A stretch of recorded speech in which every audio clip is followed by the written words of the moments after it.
બિહારમાં જ્યારે રાહુલ ગાંધીની સભા થઈ હોય, એમની યાત્રા ચાલતી હોય અને એમની જ યાત્રા બાદ એ જ સ્ટેજ પરથી કોંગ્રેસના જ નેતા દ્વારા દેશના આદરણીય વડાપ્રધાન શ્રી નરેન્દ્ર મોદી સાહેબના દેવલોક પધારેલા માતાજીને ગાળ બોલવામાં આવે ત્યારે એ રાહુલ ગાંધીની માનસિકતા બતાવે છે, કોંગ્રેસ પાર્ટીના સંસ્કાર બતાવે છે।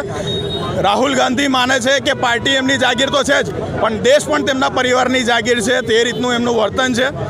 એ ક્યાંક ને ક્યાંક લોકોને ઉશ્કેરી રહ્યા છે, વર્ગ વિગ્રહ ઊભો થાય અને ક્યાંક ને ક્યાંક દેશમાં શાંતિ ડોળાય એની માટેના પ્રયત્નો રાહુલ ગાંધી સતત કરી રહ્યા છે। ત્યારે દેશભરના યુવાનો, દરેક વ્યક્તિને પોતાની માતા માટે જે પ્રેમ હોય, કોઈ પણ વ્યક્તિ પોતાની માતાને ગાળ બોલે સહન ના કરી શકે।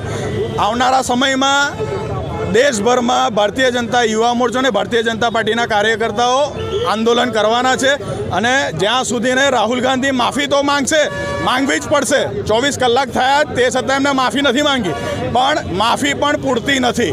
જ્યારે કોઈક વ્યક્તિ પોતાની માને ગાળ બોલે તો એ વસ્તુ ક્યારેય સાખી ના લેવાય। આવનારા સમયમાં બિહાર ઇલેક્શનમાં પણ બિહારની જનતા રાહુલ ગાંધીને અને કોંગ્રેસ પાર્ટીને સબક શીખવાડશે। माँ को दी है गाली, माँ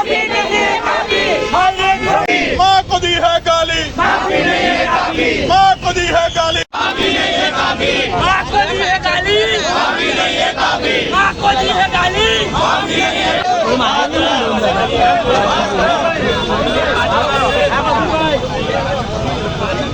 माँ को दी है गाली, माफी नहीं है काफी, माँ को दी है गाली, माफी नहीं है काफी, माँ को दी है गाली, माफी माफी नहीं है काफी, अरे कांग्रेस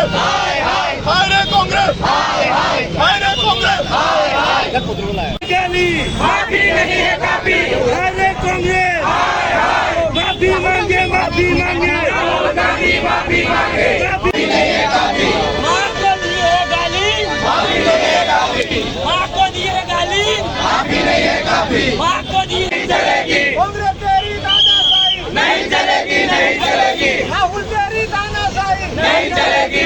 माँ को दी है गाली, माफी नहीं है काफी, माँ को दी है गाली, माफी नहीं है काफी, माँ को दी है गाली, माफी नहीं है काफी, माफी नहीं है काफी। मुर्दाबाद मुर्दाबाद राहुल गांधी, मुर्दाबाद मुर्दाबाद मुर्दाबाद राहुल गांधी, मुर्दाबाद मुर्दाबाद मुर्दाबाद मुर्दाबाद मुर्दाबाद मुर्दाबाद राहुल गांधी, मुर्दाबाद मुर्दाबाद मुर्दाबाद राहुल गांधी, मुर्दाबाद राहुल गांधी, मुर्दाबाद मुर्दाबाद मुर्दाबाद राहुल गांधी, मुर्दाबाद मुर्दाबाद मुर्दाबाद। माँ को दी है गाली।